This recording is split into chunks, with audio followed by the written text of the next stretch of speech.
Here we're looking at an Airblade 1105-10000kv motor. At this KV, we're testing this on 2S. This is about a 5.5 gram motor, and our effective KV for this test is about 9500 kV. So pretty close to nameplate, just a little, ever so slightly under. This motor definitely tends towards lighter loads. Our very light 2-inch load, probably looking in the best spot in this test. We've got a little spot of our peak efficiency is much lower even than any of the test props I have on this example. But you can probably expect reasonably efficiency from any of these in the 2-inch or the light 2.5-inch zone there, with a little unloading pushing them down. Our kind of 30-20, we're looking at about 230 grams of thrust. With our light 2.5 or heavy 2-inch, we're looking at about 190 or 160 grams of thrust respectively. And then on our light 2-inch prop load, we're seeing about 140 grams of thrust. Comparing against our Emax reference is particularly interesting. You can see the very big difference in torque between the motors. This Emax motor is a larger stator, so we expect to get more torque out of it. But because the Airblade 1105 has such higher kV, you can see how that, although we don't have the torque and we're not getting the same power under heavier loads, we actually get a good range of performance here in the high end that the lower kV motor just can't get to because it just doesn't have the speed. Comparing the efficiency overall, this 1105 is still not quite up to the efficiency of our reference Emax motor here, especially as you would expect.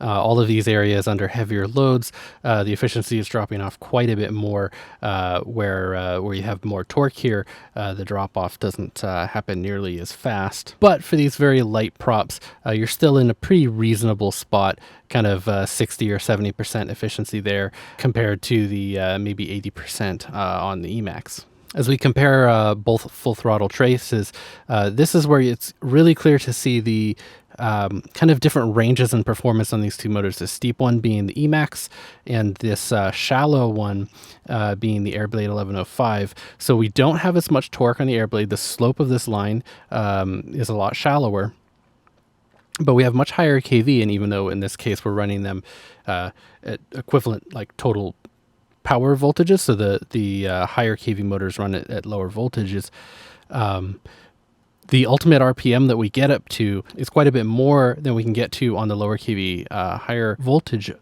motor comparison here. So this difference between the two and this crossover, which happens to happen right at this light 2.5-inch, heavy 2-inch prop load line, where everything below here, you're getting better performance out of the smaller motor, the higher kV motor, just because it's able to spin up faster.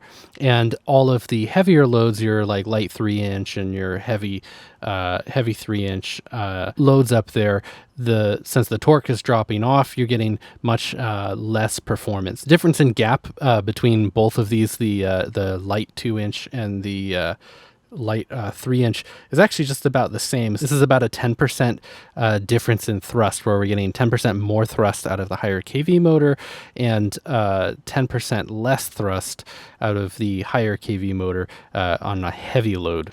Now, that's just in terms of thrust. The efficiency on these isn't necessarily better. So even though we're getting more power, we're taking an efficiency hit with this higher kV motor just because the overall efficiency seems to be a little bit lower. Where here we're seeing about 73% efficiency, where on our Emax reference we're not getting as much thrust, but we're seeing about 84, so another 10% efficiency. So it's not a total win, but there's definitely a case where using one of these higher kV motors, if you're looking for performance down in this range, there can very well be a solid case for why you would choose this 1105 over what would be like a numerically superior motor in terms of efficiency. In terms of total power, our light 3-inch load, we're looking at about 112 watts.